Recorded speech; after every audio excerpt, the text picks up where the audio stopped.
Dave, welcome to Podcastina. I'm so excited to be here. I'm so excited to have you. This fluff barrier we have is amazing. Yeah, Monty. He is the unofficial co-host. Yeah.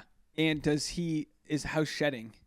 You know, everybody asks me that, and I'm happy to report barely sheds. Just day-to-day life, barely sheds. You can pet him, you can put him on an outfit, you can be all gothed out in black, and he doesn't shed unless you're brushing him. If you're brushing him, there's going to be a mountain about the size of his body. We're still finding dog hair from my deceased dog, which is a beautiful reminder. It is. We'll clean something out and be like, oh, like you just can't help it. It's everywhere. Hey, I'm still finding hair from my deceased dog as well. You know, there's a commercial where the girl does, she's like, that's not real food, that's dog food. And the guy's like, you gotta go. And it's like, have you seen that commercial? No. You have to, you can learn a lot about a potential partner and how they treat your animal. I agree with that wholeheartedly. Like they don't have to be a pro dog person. They just have to be open. Like, do you like vet guys based on the interaction with the fluff? I definitely do, yeah. And because he's also such a people pleaser of a dog, where anyone who's even remotely kind to him, he's obsessed with. And so if he were to have some kind of adverse reaction to somebody, that's a massive red flag. Yeah. Well, they can feel energy. Like humans have we've put the shield up with what's supposed to be like our empathy and our intuition. But gosh, I mean, dogs and tattoos, if that's not a reason to go talk to a stranger on the street, right? Oh, I like the tattoos argument. Do you get hit on, oh, what's your dog? Do you get the dog line? Every once in a while. Yeah.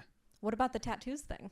Well, if you're at a bar and someone's got a tattoo, it's like the easiest, oh, what does that mean? Well, it's a koi fish. I don't know. Like, it's just like, you just learn, you're there to learn, to find a way in, right? That's true. This might be just my specific taste, but I was having a conversation with a few of my girlfriends the other day about how if there's like a rating system and there's a guy who's like, let's say, to me, a 5 or something, having sleeve tattoos like automatically raises him up a couple points. They're cool. They are cool, right? I could never think of what I would get.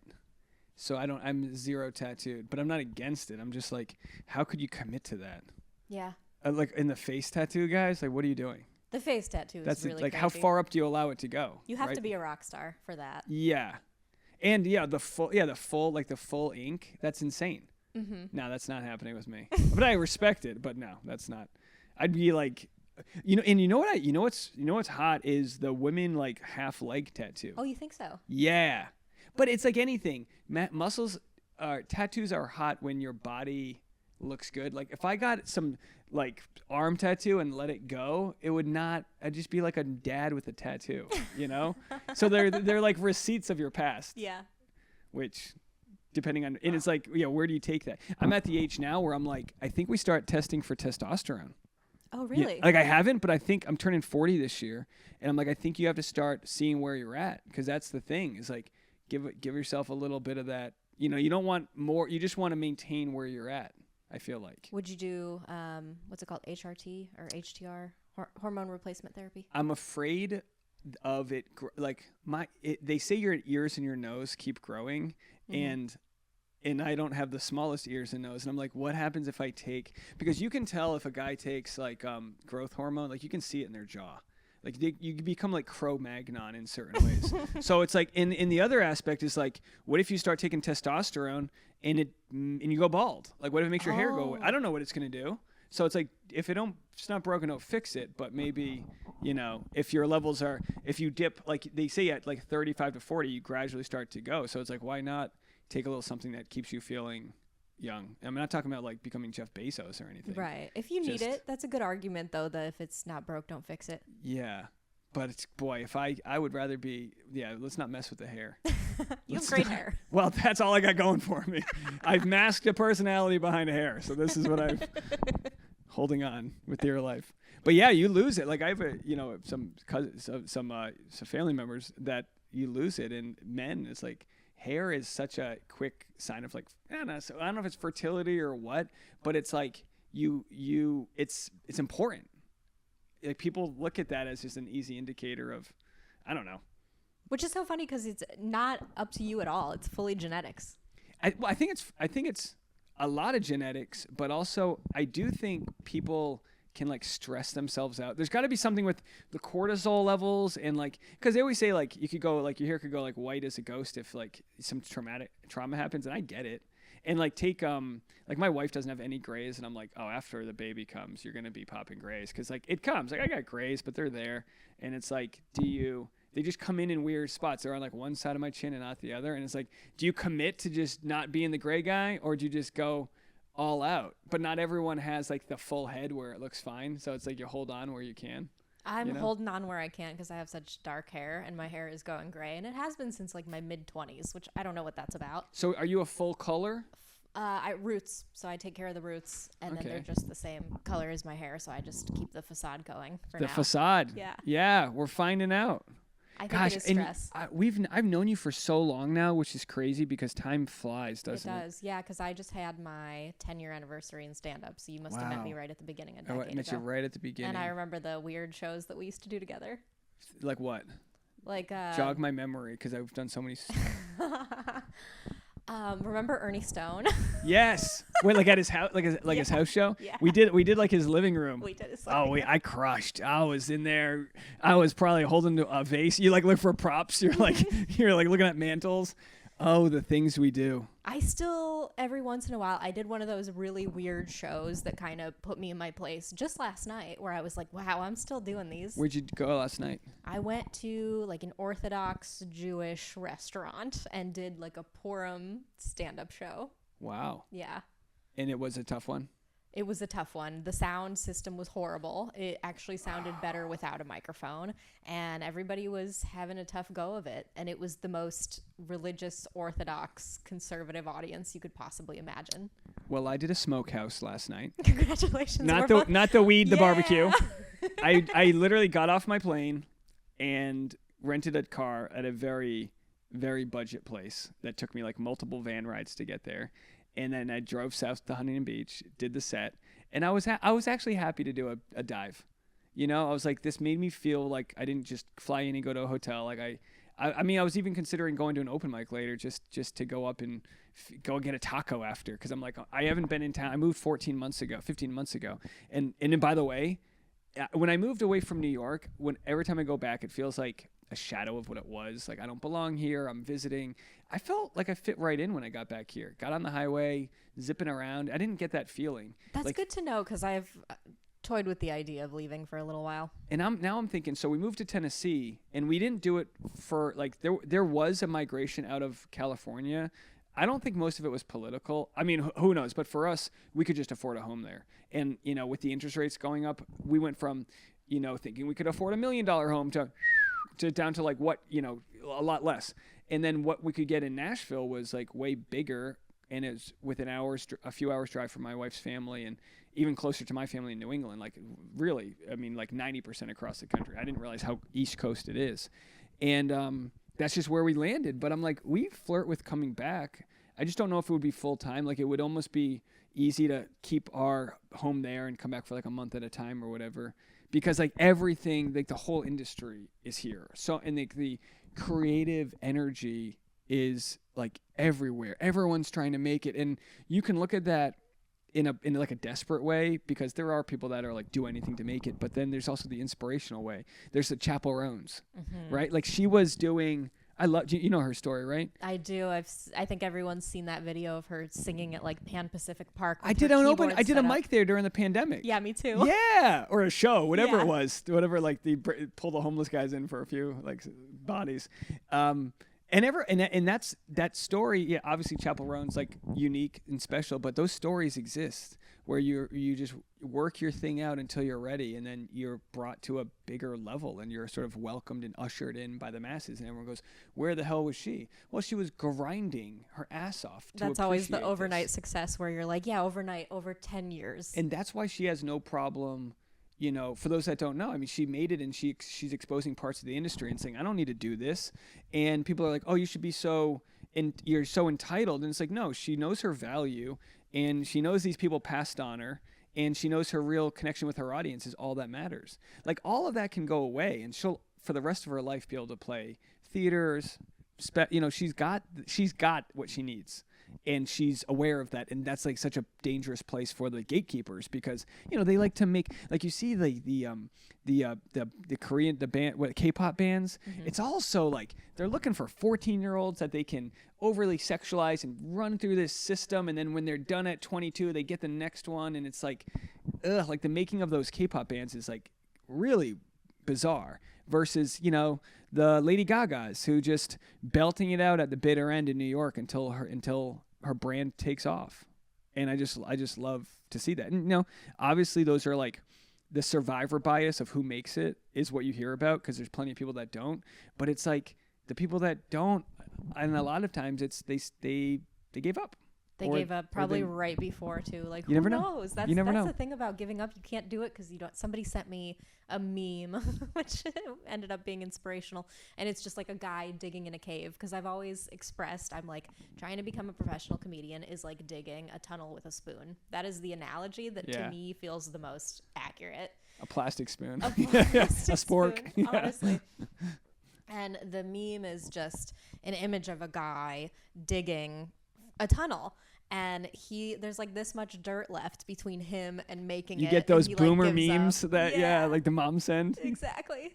It's true. It's like, my career took off in a different way where it's like the podcast and the YouTube took off, but it affords me the chance to do comedy and not need the pressure of getting paid and of paying my rent. So on one level, it's kind of like a crutch because I've pushed the podcast so hard, but it's like to the extent where I know when I want to be at a place where if you pull the plug on algorithms and the internet that like people will still know my name and come to a show if I'm in town. Because that's how it used to be, right? You would just know Joe Schmo's in town and you had that recognition. And now it exists where if like you post this video and tag me in it on YouTube, it'll introduce, YouTube will be like, oh, Dave Neal, here's his people, and they'll be super nice. Because like you kind of like do it long enough, you start to earn the respect of those tags. Where I'm not big on TikTok. You won't get that. So you just like learn what's working, try to put gasoline on it, and try to use whatever momentum that can give you to keep doing comedy. But like we didn't have like it's easy to be like, well, back in the day, Louis C.K. and all those guys when they were like past the open mic stage, but like just working, they could all make $30 a spot, do 7 spots a night. They all tell stories of zipping around in their motorcycles all around New York and coming home with a pocket full of cash. It's like, yeah, we don't have that. That's not how it works anymore. We have Patreon. No, I got paid in latkes last night. Yeah, great. More than me. I got a lemon water, She promised me a Diet Coke and it didn't show up. And I was like, nah, no worries. But yeah, but what we get is maybe, I was like just putting my website together and I was looking for like Instagram clips, and I was like, there were some funny bits that I had done that like were we filmed on a podcast that became bits afterwards, and it's like that's part of the toolkit of what we do is like you can work something out or an idea out during a podcast. Like we have the ability to reach an international crowd that previous comedians didn't. We're just doing it with a ton of new comedians that are getting into the mix with the I think the pandemic introduced a whole new a group of comics and people that started in the internet world. It did, and it also took where you live out of the equation in a good way, but also in a way of, you're right, there's some separation from the creative energy that happens here from being here, but like you don't need it. You can go and live a comfortable life if you want one and like get away from the pressure of being here and do what you want to do. And I mean, are you enjoying Nashville? Is it? Yeah, I mean, I would love if we can afford to take our Nashville lifestyle back here, like housing wise, but like, so when we were looking at homes here, your starter home, 1,700 square feet, and it's, out here about $1 million unless you want to be in a neighborhood that doesn't want you. And like, we were looking at homes where like, to be fair, there's like a gang of people being like, don't move here. And we're like, you got it. Like, yeah, I don't need to buy. It's like one thing to rent in a neighborhood where, I lived in East LA and they were really, the community was great and they were like nice to us, but they were also like looking out for us because there's just certain neighborhoods where, they're, either becoming gentrified and while you're not part of the problem, their prices are getting raised or whatever. So you look at these 700 square foot homes, then I look in Nashville and my wife can't make a decision on where to get dinner. So the fact that I brought her out there was like, let's just look. You get on Zillow and you realize you can get for the same price a 3,300 square foot home, which comes with a quarter acre or a third, and parking spaces. And you just like, we're like, geez, how do you, so with the baby on the way, we were like, let's do it. And, I don't know if we'll stay there. There is a creative element to it that I do like about Nashville. Like I wasn't going to move to, no offense to like, I don't know, some random like Houston. Like I'm sure Houston's got a great comedy scene, but like I loved that there was music and there was songwriters and there was that creative energy, but it's still like cul-de-sac-y where I get so much energy from other people's creative, not their specific creativity, but their creative journey. So when I know my friends are all trying to do things and collaborate on projects, that's where I get it. And I don't necessarily get that in Nashville right now, but I've got my own like studio that's like rip roaring, which is allowing me to like really be an incubator. So we're just taking it as we have a baby, we love the space, and we're like incubating. And if we stay there, I doubt it. I doubt it will be there by the time he has to go to school. I mean, it's a real war zone. Oh. Like it's a war. Tennessee's a war zone. How so? Politically. Oh. Okay. So like Nashville's like purple, blue, but Tennessee's a deep red state. Right. And I don't think any state that is that much in one direction, like nobody votes. We showed up to the polls completely empty because everyone knows where it's going to go. Republicans have a super majority. I don't think that's good in either direction, even though I am progressive. I don't think it's good to be like super, like California has low voter turnout too because they just like know it's going to go blue. But I think, Marsha Blackburn, she's like the senator who like had beef with Taylor Swift. She hasn't held a town hall once. And I just think it's so insulting that to live in a state where you don't feel like your voice is heard. And now you can't go on YouPorn. Oh. You have to like give them your driver's license. I'm like, I don't think so.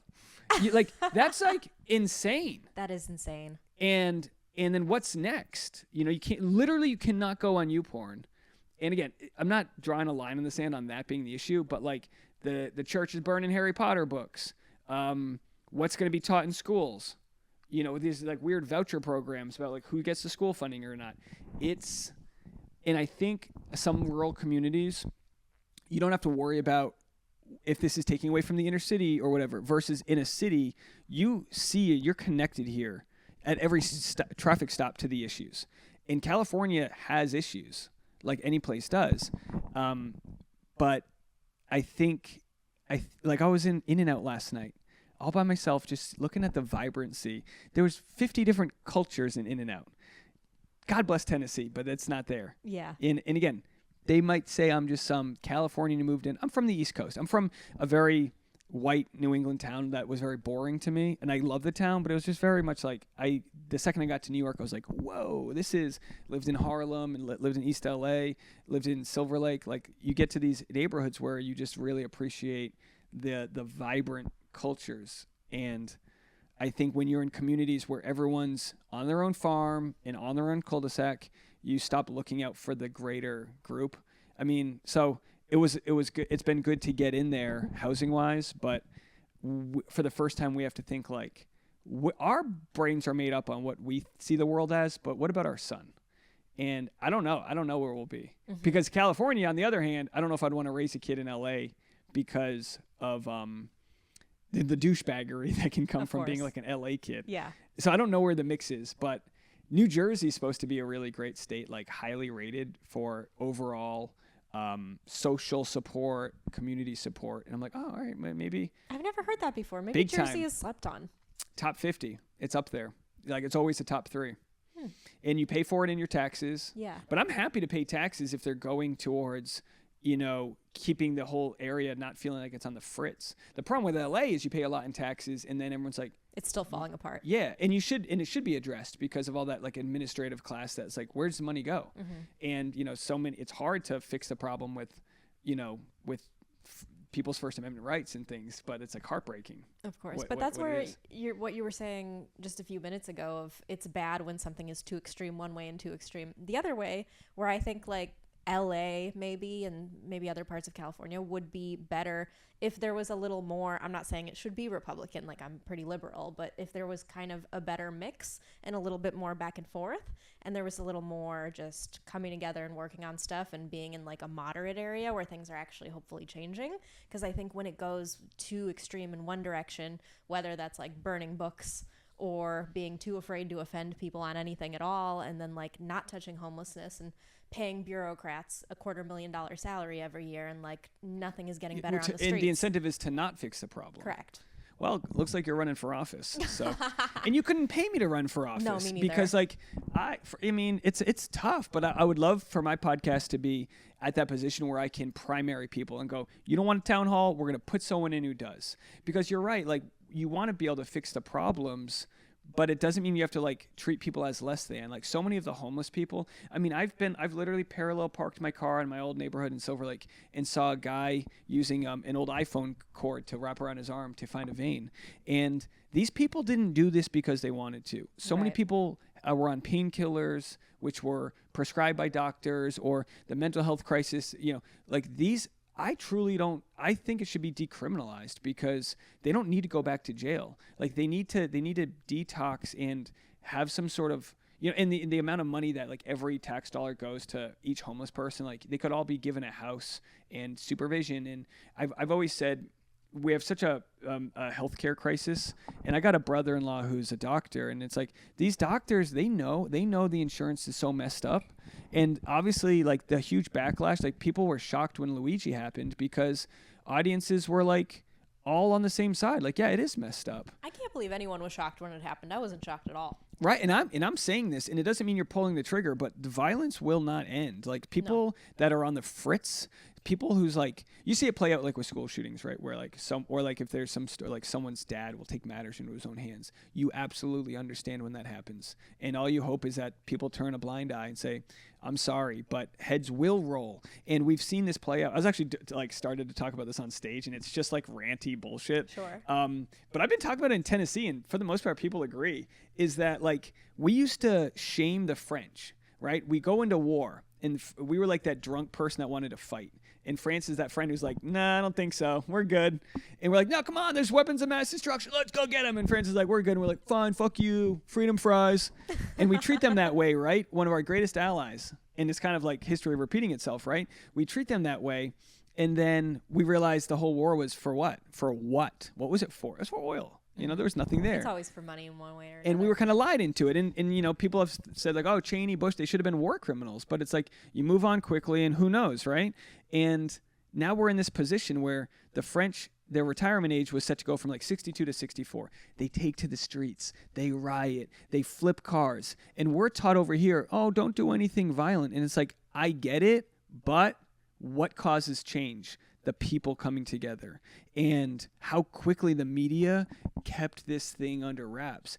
And all it takes is somebody breaking an ankle and realizing how flawed the system is, and realizing like, should you really have to worry about changing jobs and not wanting to change jobs because it'll affect your health care? And you see people that don't want to have or aren't prepared to have kids or all these other things, and it's because they can't afford to. They can't afford a problem. Like we have a member in our audience who's in Canada, and her baby's, she's like probably 35 weeks pregnant or so, and the baby was like having some troubles, and she's been in and out of the doctor 9 times. She goes, I don't know what this would cost me if I was in the US. And every year it would be a bankruptcy. It would follow her forever. Every year 60,000 people die because they're like, I mean, how often you convince yourself, no, that lump will go away all the time? Yeah, you do it. I'll walk it off. Chris Rock has that old bit about like rub some Robitussin on it, but that's it. And it doesn't have to be that way. And we pay more to get less. And we're 69th in the world for healthcare quality and first for cost. But here's the thing. People, like, the right realizes it. When Shapiro and other right-wing commentators tried to be like, oh, this is bad, his audience, they wholeheartedly rejected that. And the Democratic Party had the opportunity to probably build this thing ground up, and they didn't. And again, it's, whatever. So they build a half-assed thing, and then that gives the people on the right to say, see, this doesn't even work. And it's like, it has to be all redone. And anyway, to bring it back to the homeless people, my thought is you got to make it quicker to get people that are doctors to start working. So if you're like a med student, get them into like a camp where like you've got like volunteers to help this crisis, like this real crisis we have with mental health and drug addiction. Get them to the place where they're not checked in and checked out the next day, because they're never going to get back on their feet. And, you know, clean them up, get all these resources together and make it. And here's my biggest idea. We've had a few times where like the baby, like, you know, my wife, I think it's called a fontanella. It's the soft spot in the head, fontanella, whatever it's called. Yeah. You put chips and dip in there, or what do you do You with could it? tell guacamole, and it was, and his hair falls out when he's born, so you can see it, and you can actually see the heartbeat sometimes through it.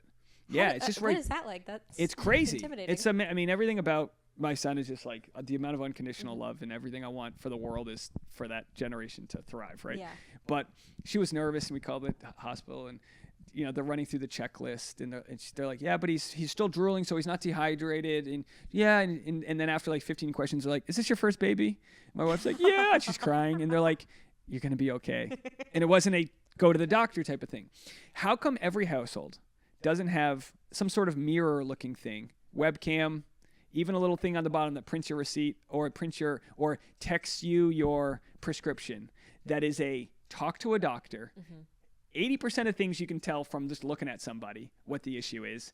That first line of healthcare should be in your kitchen. Agreed. What the fuck are we doing? I know. This is like, go get tech on it. I don't want to make a penny off of it. Yeah. Get someone to develop this thing that you could literally give to every home. you could buy And a there flat. is telehealth. Like that is a thing, but not for the instances you're referring to. Get it, and then get it so that the prescription's right there. If it's something, all right, try this, whatever. Oh shoot, no, you're yellow. You need to go. This is probably a liver thing, whatever.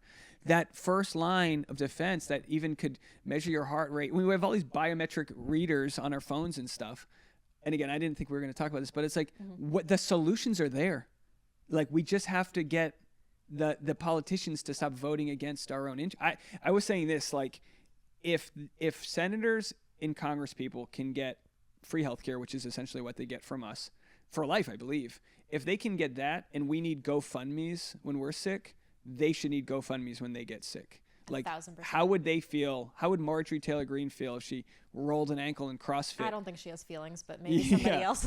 Even Pelosi, like, break a hip. Yeah. See if San Francisco wants to pay you the bill. But like, we already have socialized healthcare. It's just we have to beg for it through GoFundMe, which GoFundMe was created so you can make a horror film, you know? And I think the Democratic Party has to find somebody willing to say no. And Tim Walz started to say this. He was like, look, the system's broken. I thought the pandemic would have been enough to show people, but in hindsight, it's still only a few years ago. So it's like, okay, how long, Trump, concepts of a plan. He had a plan on his way 8 years ago. There's no solution in the works. And the solution is got to get insurance out of it. We already pay more for it. And you got to get lobbying out of the government, because I don't know if you're familiar with this, but Nestle will send the water. Not just the water. No. Formula companies, including Nestle, lobby against maternity leave so that they can sell more formula. Let me tell you something. It's all connected, but it breaks my heart. My wife, like, we are so lucky. We've hit the lottery that she gets to stay home. But she had a 6-figure business she had to give up. And we don't get a penny. She doesn't get a penny from it. Whatever. Wow. She's freelance. Whatever. We're fine. The people that were in the pre-birth orientation with us at the hospital, you want to know what the two main questions were? One was about how much pumping can I do so that I can get back to work. They're about to have a baby. They're worried about that. And they're worried about that. And the other is, how do we know that the anesthesiologist is covered on our health insurance? Turns out they weren't. They lied to us. Wow. And again, it's like, if you need an anesthesiologist, you need it. And it's like, you don't have time to shop around while you're in the middle of a crisis. But they literally will have, like, the husband will be at the door and making sure people that are we all in the same. What the fuck? Mm-hmm. And it is so messed up. I mean, that's like Soviet Russia. That's like, I think when my mom was giving birth to me and she was in like a birthing house, because it didn't even happen in hospitals back then. And the known but unknown principle was that the husband was supposed to like go to a doctor and like shove a $20 bill in his pocket and go, go help my wife. And otherwise she wouldn't get care. And it's kind of just as insane here as far as corruption. Yeah. I used to have this like joke where I'd say, I'm a comic, so my healthcare is just doing an open mic at UCLA Medical Center Yeah. and like inserting my ailment into the premise. Hey, my balls are itchy, so can anyone help me? But it's like, we are rugged individualism, and we need, like, I think what people want is their tax dollars to provide a basement level of good for people. And it's going in the, I mean, people are realizing this, but like there needs to be someone to step up. And I think the Luigi was a big mistake that no real politician came up and really like kept that cycle going, but it will.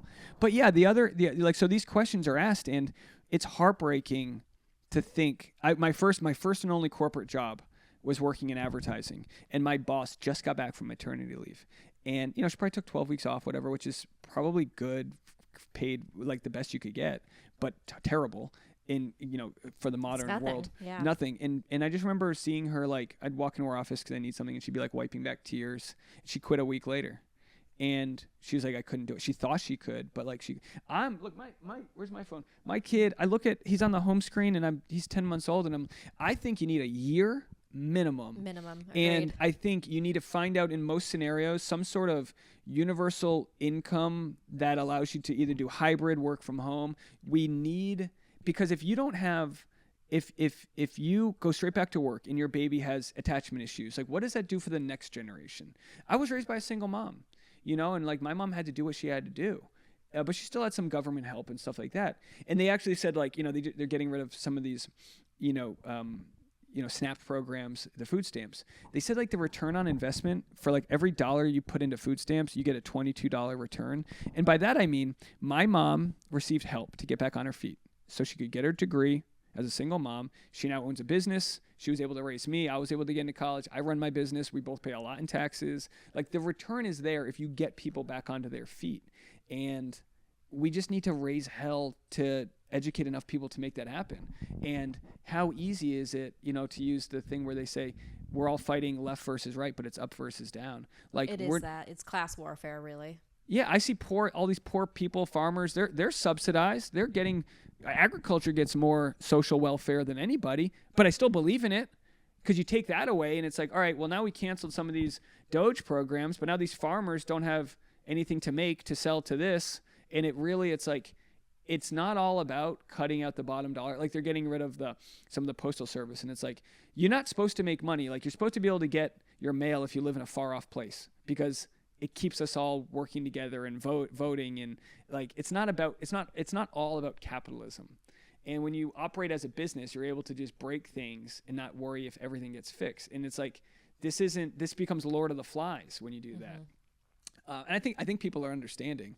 They're it just seeing takes it because personal it's hurt. finally affecting them. I think a lot of the people that didn't think about this were just going to sit back and kick their feet up and be like, "Oh, whatever, it's not my problem. It's the immigrants. It's and this, I think it's city. that." I think cities see it first. So Right. cities, you get that empathy and you understand that it's not the immigrants, and you understand that, like, people are hardworking, and they're not, like, they're begging to work. I mean, you hate to say it, but you go to a Home Depot, people are fucking in the parking lot begging to work. Like, that's not the problem.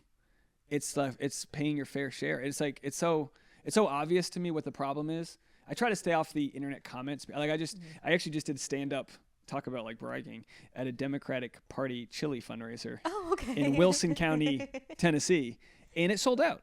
And it was a room full of people, and the comments are brutal. Like, the comments are brutal on it, but it's farmers, and it's like old school Democrats. And again, the corporate Democrats have such a problem that, like, the solution has to be grassroots. Like, it has to come from the people. Has to, yeah. And because they didn't have a proper election, and because Biden didn't give up power in a way where they could do a primary, you didn't get those conversations to happen where it gets fought out. And people need to see that take place, or they're not going to believe in it. Yeah, I think here's my thing with Luigi, is that more of that is going to happen, because when asking nicely doesn't work, then you have to resort to violence. I forget what the exact quote about it is, but I feel like the last time the Democrats asked nicely was when we were pushing for Bernie. And when they took that away, that's when it just became a fucking free-for-all.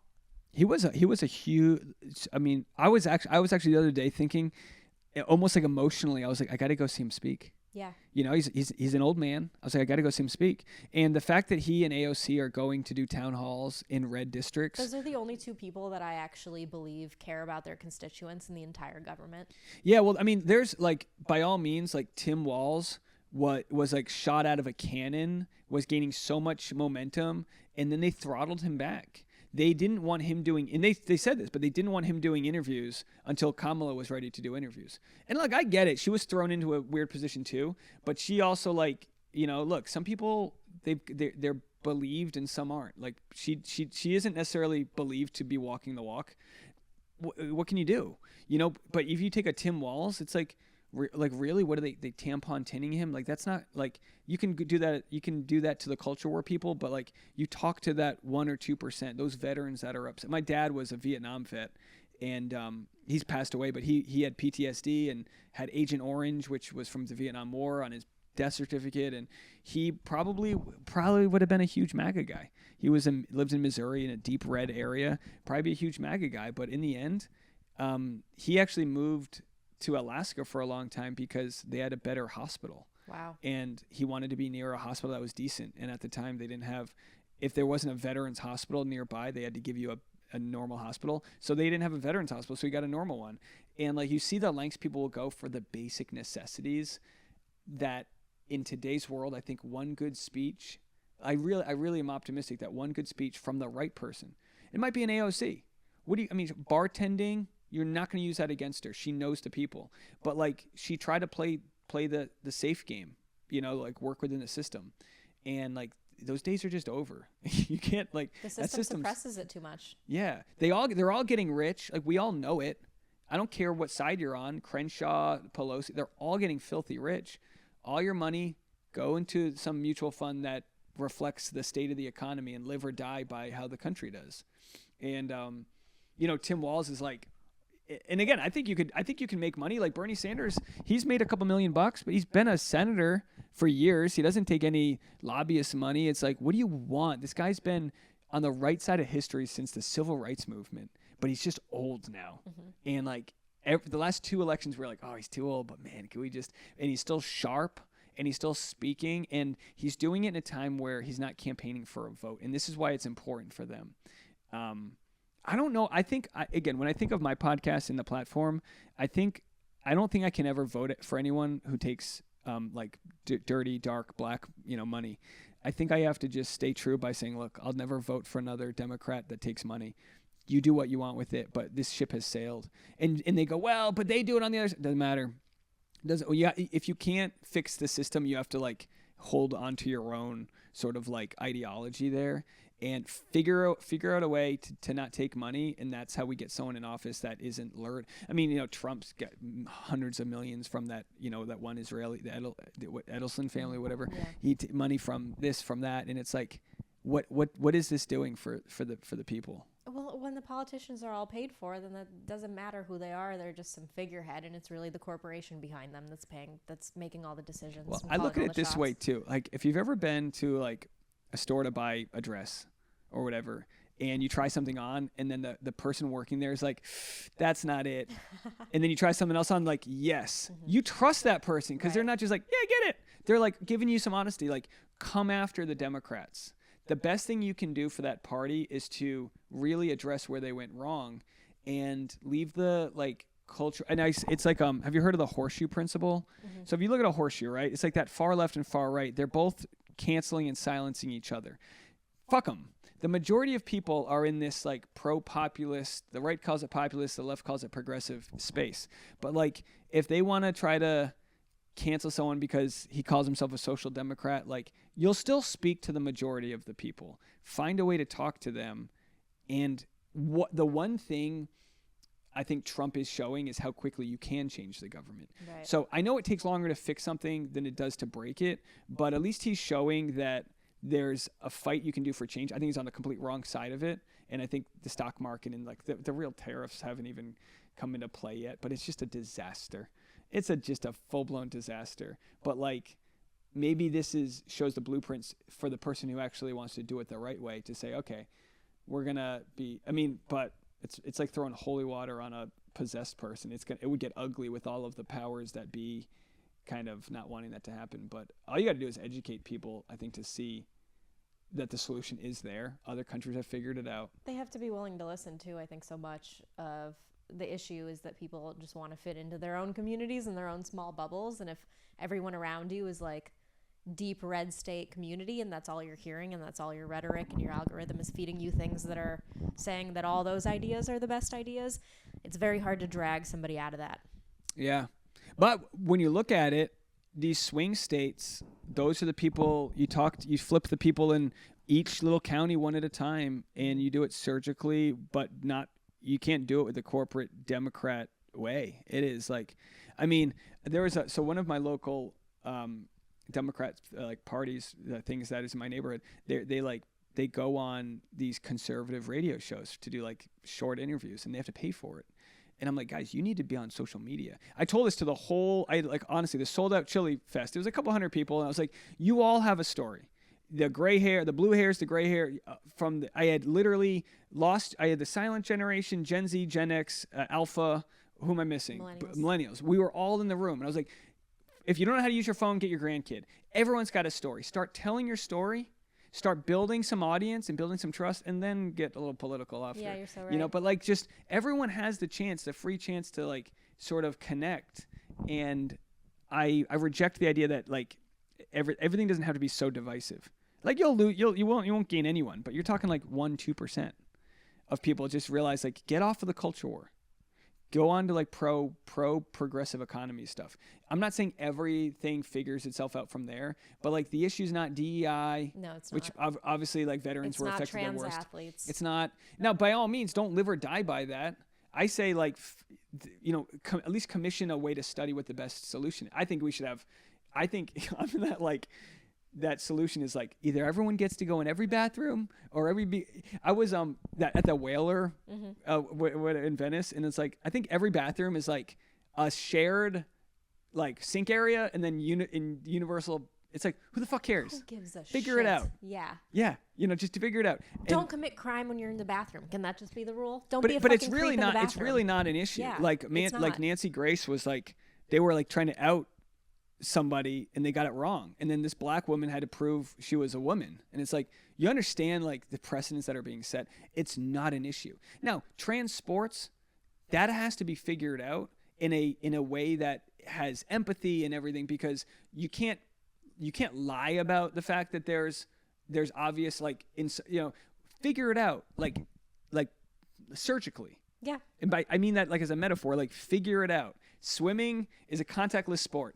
You can figure it out, like, versus a combat sport. Right. Figure it out. There can be like, depending on if it's combat sports, women's league for everybody else, maybe. Yeah. I don't know. There's got to be answers. Just figure it out. Yeah, figure it out. You're and right. It's not, but it's like it's not the biggest issue. No. And people are weaponized. I get it. My family went Bernie to Trump, like that, and I get it. I see the path. No, I get it. I get why people voted for him. I'm not going to sit here and pretend I don't understand. And I you have understand to. what they were sold on. Yeah. And now we're kind of like, my parents are at the retirement age. It can very easily happen. Portfolio fucking tanking. They're luckily not big investors. Okay. Like they have money but they're doing, I think they have like some other property or whatever, but like they will, but like it can be a 10-year recovery. Right. I'm like not selling. Some people don't have 10 years. Yeah, really. And anyway, it's just when you make it about trying to elevate the majority of people, the middle class, it's just insane the bootlicking that goes on with billionaires. Like, do we all? I think part of it is people don't have a hard time conceptualizing the difference between $1 billion, and $1 trillion. Yeah, right. So when he has a $4.5 trillion tax cut for the rich, people don't understand. That's like building, like SoFi Stadium is $1 billion stadium, right? It's like a multi-acre, insanely huge project. Imagine multiple of those in every state across the country.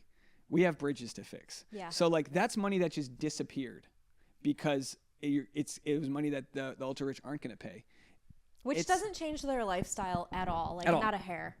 So I'm one of those like, look, negotiate what the marginal tax should be for like the ultra wealthy, but like I don't see any. And I had a video that took off because in Tennessee, Dolly Parton, she could be a billionaire. Right. She's got some of the most classic songs of all time. She's got an amusement park. She's got it all. She's got it all. She's been around forever. She could absolutely be a billionaire. She's not.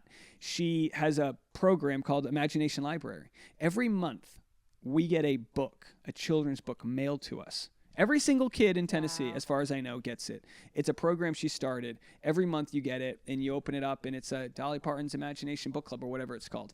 And it's just incredible. Where's the Mark Zuckerberg Book Club? Where's the Elon Musk Library? Like, they don't, and not to say that making a library would solve the problems, but like, you can't even comprehend what he's built in Hawaii. That is a massive, like, hundreds of communities that could have lived in these, like, the hoarding of, it's like they've said all that, like before, if we found another species that treated their sort of hierarchy the way we do, we would say, what is wrong with that species? That is insanity. You're not good with $50 million bucks. You make over $20 million a year. Can we maybe tax 80% of that? And you're over $20 million. $100 billion with some of these people. And then you see, like, my wife's family lives in Cincinnati near where one of the Amazon hubs is. Nonstop Amazon planes. And I'm willing, like, if you're Amazon or if you're Walmart's the biggest, like, abuser of social programs because their employees are all on government assistance. So the employees are getting, like, subsidized to be poor, right, and barely getting paid. And I've had people be like, I work at Walmart and I'm a VP. Yeah, okay. That ship has sailed. If you're not up there, you're down there, and you're demerited to the point where they'll fire you and replace you with other cheap labor. And I would rather them all make, a decent minimum wage, and the price of the products goes up, and then maybe the mom and pop shops come back because maybe now their toys can compete with what Walmart has. Like, make it fair, and then let us all decide. And it's like, if you can't afford to hire people, and then maybe your business shouldn't be whatever. So it's like, it's the Walton family are billionaires, and Walmart's everywhere. And right now, Walmart's actually having, like, in the recent last couple of weeks, their forecasts are, like, looking really bad for consumers. And it's like a really good indicator, or bad indicator, I should say, of the economy, because if people aren't shopping at Walmart, they're not shopping. But, people showed, a viral list of what they bought right before the pandemic, $170, and now it's $280. And it's like, it's the same shit, literally the same shit. So it's like, yeah, at what point are people so fed up that they realize, like, that these problems are not, oh, you shouldn't have bought that Starbucks, right, or whatever the boomers tell you. I saw a good breakdown of that, where it was that a cup of coffee and, like, a TV, which is considered both luxury items, right? That the costs of those things haven't changed that much since, like, 1980. That a $300 TV in 1980 is a $300 TV today. But in 1980, you could get a house for $80,000. So it would only be 5 TVs to put a down payment on that house. Today, it would be 300 TVs to put a down payment on a house. I mean, most people in our generation have paid more in student loan interest than our parents did on their first home. Yeah, I'm hitting that point. And I can't even adjust my student loans right now because whatever Trump is doing with Doge, the FAFSA program that takes care of my income-driven repayment plan is in some kind of court fight right now, so they're not adjusting people's payments based on these updated applications. And, like, it's just in limbo right now, so I'm waiting to find out if I'm going to owe $300 a month or $1,200 a month. Yeah, and it could all just go away. It really could. Yeah. Like the blink of an eye, or it could just, move taxes around, and and that's, I knew when they try, and again, there's always, like, a fear of, like, oh, you don't want to get audited, but, like, they can't even go after the ultra wealthy. Apparently, if you're, like, it's actually a lesser crime to not do your taxes than to do them wrong. Oh. So if you're, like, and I do my taxes, but if you're like ultra wealthy, you're better off not doing them than doing them and trying to evade something. And, the tax system's like, that's why Trump got in, because he was like, I understand. They basically, like, roasted him and said, you've taken advantage of this more than anyone. He was like, I know the loopholes, so I can close them. Now, he didn't, but he knows his way around it. And there's so many people that, like, oh yeah, they're really going to be auditing the comic who make it, right, whatever. I don't know. Yeah, we're all just waiting to see who emerges to lead this puppy. But I don't know who it'll be. But I do think it's going to get a lot worse. And I feel bad because whenever the economy takes a turn, you can, like, statistically, suicides and other things just go up. Like, whoever's on the fritz, there's always one downturn away from that. And we watch that, and I have so much compassion for it. But, like, man, the best I can do is try to educate my people. And it hasn't come without a cost. Like, I've lost audience over trying to be honest. But then you just go, you know what?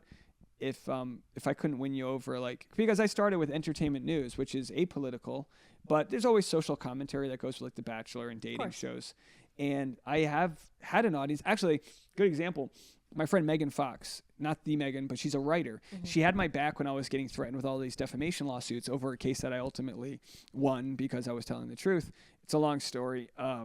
But it's been a pivotal moment in my career because a lot of people had my back because I was on the right side and I was getting targeted. And they have these, like, anti-slap laws where, like, you can't target journalists because people did. And it's like, no, you should be able to tell the truth without living in fear. But either way, she's like MAGA. She's like a big MAGA person. And she texted me the other day and she's like, all right, I'm on board with universal health care. She said, like, she had to go get something done and there was a long wait. And she was like, my whole beef with Canada was there was a wait.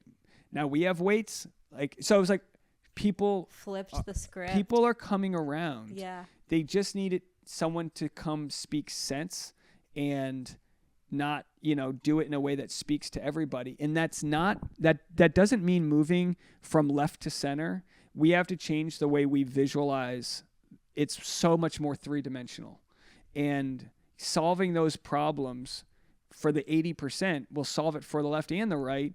And like we were saying, these are big issues that are affecting all of us, and the solutions are right there. And so I think the Bernie AOC speaking to Republican town halls is great. I mean, the Republicans have literally said, the leadership, stop doing town halls. They're accusing these of being, like, paid protesters and agitators, and it's like, these are veterans that fought for our country. And lifelong Republicans, a lot of them. Sure. Yeah. And it's like, the depths people will go, though, to not want to change their opinions because it is, like, so much pride, and it doesn't have to be that way. It doesn't have to be where, like, we're so gung-ho on, like, one side versus the other. Like, if we could just have, like, I hate that you feel weird, like, flying an American flag because it was kind of used to jam down people's throats, like, my way or the highway. And media is to blame, like they realized they could just play to their base and make enough money on that way. And I don't know, it's the whole, we figured it out. But it's like, yeah, it's frustrating because you just see it from a mile away what's going on. And then, people go, Dad, you're woke, bitch. No, but you have to fix what you can and use your own reach. And thankfully you're at a place where you have some reach. So the most authentic thing for you to do for yourself and for your audience is to tell it like it is. We try our best. We do a single mom Christmas wish list, and we help out a couple dozen single moms. It's not a big deal, but, like, it's a big deal for them. Oh yeah, they'll get $400 or $500 worth of toys showing up, and but then there's always someone I can't help, right? It's like I can only go so far, and we have a mom now whose son has stage 4 brain cancer, 10-year-old. Wow. And you hear these stories, and it's like you feel like the priest who has to deal with all the confessions. We're like, oh my God, this is brutal that I can't help these people. And I told the mom with the 10-year-old son who has brain cancer, I was like, the best thing you can do right now is open up that phone and start getting online and telling your story and hoping that, and through my community, there was, someone, an oncologist or some scientist working on something in Texas, and we're going to help you. And there, you can get the best help, but the best thing you can do is to try to gain some following, because in that audience might be, like, I tell my wife, like, if shit really went south, like, we have an audience that is across the world now, not huge, but, like, to the point where if I needed to go bug out in Ireland, we could be like, hey, who's in Dublin? Hey, I got a guy, whatever. We actually, a girl I'm going to see tonight, she was, I think, a pathologist, and she lives in Pasadena, but she's going to be at the same, like, meet and greet thing I'm going to. And she shared her story of trying to get her like massive land turtle moved during the fires, and the Pasadena, like, Humane Society, like, they literally couldn't move the turtle, and they had to call and be like, can you go? And they ended up saving. And, like, you hear these stories of people coming together, and for the little things, like, you want to see the eagle be hatched in the San Bernardino mountain. You just Right. want to see things work out. Because people can't get overwhelmed striving for the perfectionism of, oh, I can't help everybody. So then you get too overwhelmed to help someone small and just do the one thing. But are you familiar with the pottery paradox? No. So there was an experiment where they took two groups of people and they said, you have 100 days they told one group, you have 100 days to make the perfect pot, one pot. And the other group, they were like, just make pots every single day for 100 days. And the people that were making pots for 100 days ended up with pots that were way more perfect than the ones that were told to just make one perfect one, because they were gaining the skills by doing it just a little bit This at is a time. stand-up comedy though, right? How Yeah. like we try to make this perfect joke versus just going out there and doing it. And it's muscle memory. Yeah. It's also the myelin. If you myelin is like the enzyme that connects your neural pathways, and I think I heard the Atomic Habits or one of those books. Myelin is, the more you do something, the more the neural pathway hardens. So if you Right. play a C note on a piano, you just ingrain yourself in what that is. It's just the wax on, Karate Kid, wax on, wax off. You're teaching your body how to do something. Neurons that fire together wire together. Hey, there you go. Yeah. But that's the same thing, right? Where perfection's the enemy of good. I do my podcast twice a day. My brain, I mean, who the hell knows what myelin level that's charged, but it's like got me to get better at what I'm doing. And that's why, like with comics, you just want to get up on stage and just dust, knock off all the rust, because there is something in there. And the people that work real hard, you see, like the one thing I want to teach my son is grit and perseverance over like IQ and whatever. Like It gets you so much further. That you can be the most talented person, but if you're not doing anything with that talent, you will get beat out 100% of the time by the person that's going out there and getting after it every single day. And now they tell you, like with your kid, like try to encourage their work ethic, not their final product. Like, you worked so hard today, because when you're like, oh, you got an A. And then you're just stressing the hell out of the kid. And it doesn't mean like don't have trophies, but it is kind of like that psychology where like if you do become that perfectionist, that everything has to be perfect, you're burning out in 4th grade. Yeah, you are. You know there's so many memes of like my wife kind of like use her as an example. It feels like she's one of them, where she's like, everything had to be perfect because she was seen as this A student. And I was like a guy, like I could get B's. Like I wasn't really being looked at so closely, so I could kind of figure it out. And I benefited from that, from not having to be like it's like you'll see that with like athletes generally, like pro athletes generally don't produce athlete kids. Some sports they do, but in most cases they don't, because like the kid can't live up, like they don't have that same itch it just doesn't exist. It happens rarely, but it doesn't exist, even with all the genetic like makeup and everything. And you just see that play out. And with a baby, I'm like, man, I don't know. We'll definitely mess up, but how do I inspire grit, hard work, and just, the growth mindset, like just try it. I'm not going to do it for you. And like, you have to like, we'll see it play out now when he's in his little like play area where like, he'll like kind of like be half crying. He's got a leg stuck in something. And I'm like, honey, just wait, get him to that point where he's done. All right, pick you up. Like, but you like get him to that point where he's really working hard. And the pride, and this is my wife and I, we completely disagree, but she's always like, whenever the lottery hits like $1 billion, we do it. And I'm like, honey, this ain't gonna solve my problems. Like, to an extent, sure. They always say like at a certain, sure, but like I was like, this thing's gonna solve, like the trust fund guy has to deal with the fact that he never got the chance to prove himself and have that hero's journey. And like, sure, you want to be able to like give your kid enough to like be able to go at it, but we see people, I'm sure we could talk afterwards, that are like kind of trust fund kids. Or there's this one guy whose dad would like give him $50 a day. He would never give him more than that because he didn't want him to burn through it, which is like nice. But like the kid knew at midnight he'd get like a new $50. So once he like asked me to spot him $30 to go buy a couple of drinks, he was like, I'll pay you back in like 2 hours. And he's like, dude, he's like eating fish and chips at the Flappers open mic. And I'm like, bro, I'm driving Uber, getting puked on by some quinceañeras. Like, I know where my hustle's heading, but you're just like biding your time. And it's having a kid really makes you like think of like, all right, how do I fix what fucked me up, and try not to, and whatever we do, we'll find a way to mess him up. But what are you going to teach him about dating when he's old enough? Oh my gosh. Well, I'm going to give him a better haircut than I got when I was a kid. I had bangs. I had a bowl cut. And I drank a lot of milk. so you get acne. You can't drink 3 pints of milk a day. No, you so I'm like, shouldn't. thanks a lot, the Got Milk campaign. I wasn't a virgin. We grew up in such a weird time as far as the food pyramid and God damn. all those lies that were bread pushed onto us by bread companies I was and a cereal fat companies. I was a fat kid. I had to have a t-shirt on when I went swimming, which makes you so much fatter. It made you funny, probably. Yeah. Well, I was a chubby kid, and it's because, and I know when I got fat, I was like 7, and there was an award you could get, a reward if you saved the QR codes. You had to cut them out from the oatmeal box. You could get a color-changing bowl. Couldn't be worth more than 40 cents. Yeah. So I was eating 4 packets of oatmeal a day. Just get in, the cereal. You're pouring sugar on it. My addiction is sugar. Like I'm down 10 pounds since the start of the year. I haven't had like a sweet.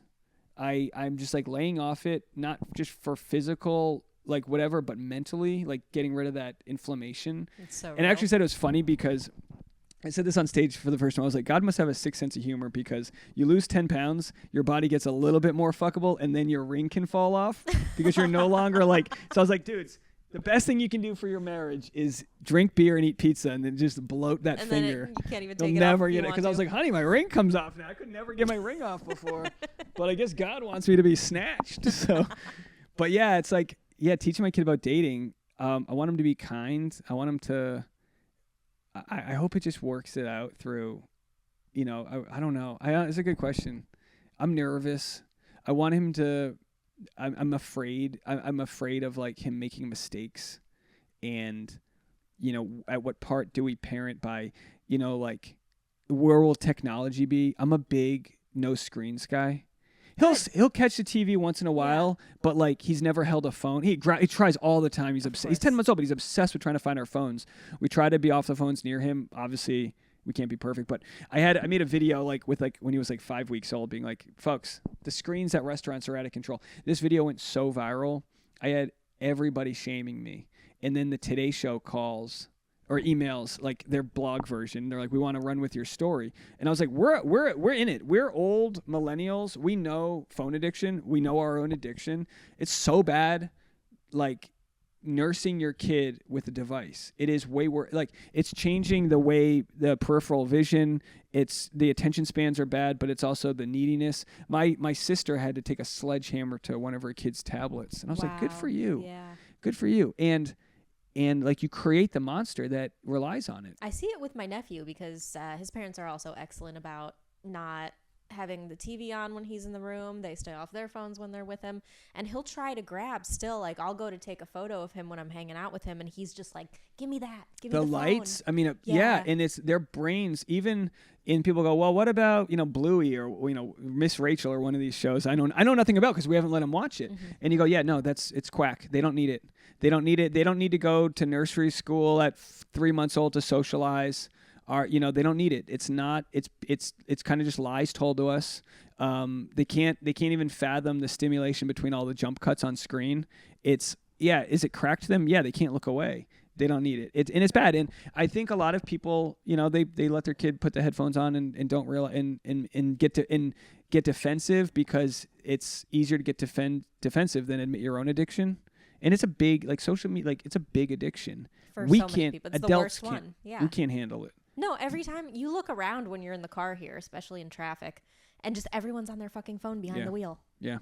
And if I can keep him in some sort of bubble as long as possible, I think that's a good thing. It's eventually, he's going to get exposed one way or another. You're going to come up against it anyways, but the longer you can try to kind of keep it at bay, the better. And schools are going device free, because initially they said, well, keep it in your pocket. Yeah, okay. Yeah, it has to be like, check it. Yeah, it's keep gone. A bag of marshmallows. Parents in your don't want pocket. that. Right. Yeah.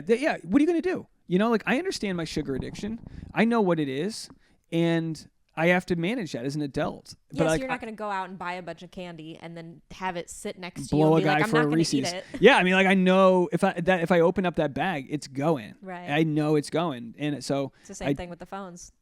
Yeah, and it is, and we can't expect, like, my mom was like, oh yeah, like, you used to love this, and I was like, yeah, Mom, you fed it to me. Like, what do you want from me? I was 7, Yeah, I was a fat kid, and by all means, like, it's not to shame people, but it's like I was not happy, and I didn't have any path to get away from that. Because we've all been there during like the holidays where you just cannot stop eating the food. You're with family, you're bored.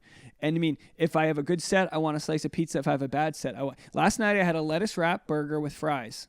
That's what I had. That's like, I can do that. But I laid off the milkshake. Like, no, like pick your battles, right? You got to balance it because you still have to kind of, I think food is an easy way to give ourselves like a dopaminergic motivation to do something. And sometimes you can kind of use it as a tool in a good way. That way of, oh, I have to go finish editing my podcast. Once I hit about an hour of doing it, let me reward myself with like a little piece of candy or something. I could probably make better choices about rewards. I do. But fueling it that way. I bought a fridge for my office, my recording studio. I got a fridge 50 feet away. I was like, I want a fridge. I want a black fridge with the glass in the front. I want to be able to see. It was more expensive than the white one. I want to be able to see my beverages. I got my Diet Cokes, and people go, "Oh, well, the Diet Coke." I get it. I get it. I get it. I got that. I got the whole sugar-free thing from Costco, the 7-Up, the orange, all these, and then I got Celsius. Now, people can tell you all day long, oh, it's bad for your gut biome. I don't care. Listen, when I have a Celsius, it has got like ECHG or whatever. It's got the green tea supplement in it. It gives me that caffeine. That's why I like yerba mates. Oh my gosh. Because yerba mate actually, it has caffeine in it, but it also has something that kicks up. Let me see what it is. It could be the green tea. It's called like EGHG or EGCG or something. Yeah. And they used to make it in green tea, like fat burning supplements. In either way, it's like 200. It's like 200 milligrams of caffeine along with that. And that's my second. I do my morning coffee, and then I do that in the afternoon. And I don't do it if I have a show because I don't want the anxiety, but I do it and I just like can see through the wall. It's like that's my reward. And, again, there's always the water would be the best thing, sure. But it's like I've kind of channeled that versus, because during the pandemic, we were still living. Did you come to my small studio? I had been to, no, I never went to the small studio, but I remember your old place in Silver Lake. That's the studio. Like, oh, okay. The third floor walk up. Yeah.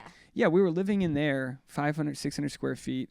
And during the pandemic, we'd go to Walmart. If you drive to the Walmart, like in East LA, it's like the super Walmart, and they have like a whole row of like frozen pizzas. And I would just get like frozen pizzas, Survivor all night, and I was eating baked potatoes and just like something about you can't control anything, but I can eat. Yeah. And that's like, all right, everyone's got their own thing. Know what your addictions are. And I try to, I don't negotiate. So like when my channel hit 100,000 subscribers, Tasha got like these crumble cookies, and I was like, I'm not doing them yet. So I was like, put it in the freezer. For resisting I resisted a crumble cookie. Wow. I said, put it in the freezer. And I eventually had it maybe like a week or two ago. And I was like, this is going to hurt. Because I record my morning podcast episode the night before, usually from 10 p.m. to 2 a.m. You can't eat like a terrible amount of food and then want to go back to work. Right. So it's actually helped me. I attached, because Atomic Habits is all about like attaching a good habit to something you already have to do. And so I started doing a 5-minute plank set before I record my podcast. Stacking. Yes. Yeah, habit stacking. And I'm like, I love doing this plank. It's like a 5-minute thing. You do this, and then I kind of get my heart rate up, and it wakes me up to go back to work. And then I feel like, well, even though I'm sitting on my ass doing this podcast, at least I just got a little bit of work in. So, it's just like, you find the thing that feels like an accomplishment to you. For me, I'm weirdly addicted to pull-ups right now. Wow. I figured out that I could do one, and then I started kind of raising the bar with it, where I was like, let me see if I can do 5, and then I was able to do 3, and then I was able to do 5. I'm up to 6 now, which is very exciting, and I think my grip strength is keeping me from doing more than that. But you get the reward of knowing the number. But you get the reward, and being in an entrepreneurial creative career like this, where I can work and not see any results and not know when they're coming. When you take that kind of energy into the gym, you take it into something physical like a plank where you can measure it, you are getting a input-output ratio of 1-to-1. So you can have that reward of, I did the thing and I immediately got the reward that I wanted. I immediately got the accomplishment, the tangible measure of, I did something. Yeah, and the more you learn about dopamine, the more you realize like it's what leads to sex addiction and other addictions, because you're trying to fill like if I've never had a brownie before and people say, "Oh, it's great," but I've never had it before, I don't know it's any good. But then when I eat it, I get this crazy hit. And then when I see it the next time, I get the hit before I even eat it.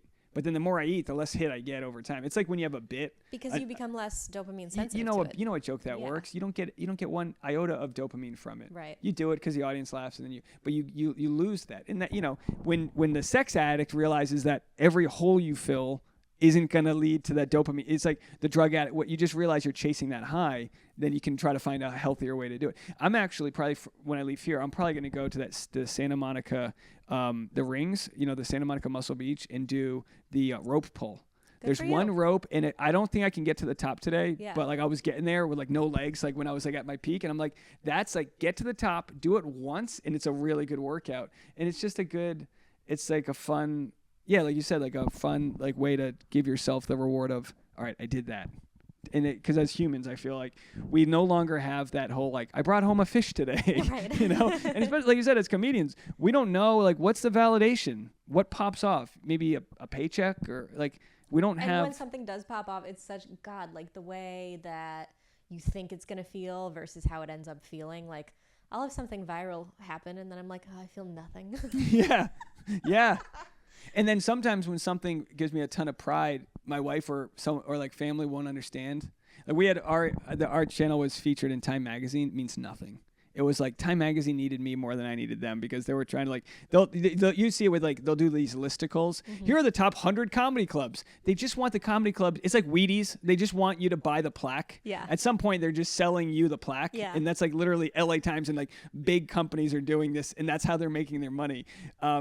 But yeah, it's like that doesn't mean as much as a comic being like, hey, that one bit was like, you can tell when you get a sincere thing, and you're like, that's the barometer. Is like, where's that? I did like when I did the Smokehouse last night. It was a terrible show, but the comics, like you could tell when the comics, you can tell when the other comics are giving you like that sort of credit for still standing in there and doing it and being like, this sucks, but we're going for it. And then you can turn a bad audience good when like they know you're not going to quit. And that means more to me than maybe a sold out room that you get laughs in, where it's like, yeah, I should have done well there, but it's a beast. And maybe know that like, no matter how many successes you get, maybe you'll never finish having that itch you want to scratch. And that's okay too. No, like, Neal, where can people find what you're doing? Rush Hour Podcast twice a day, morning, afternoon.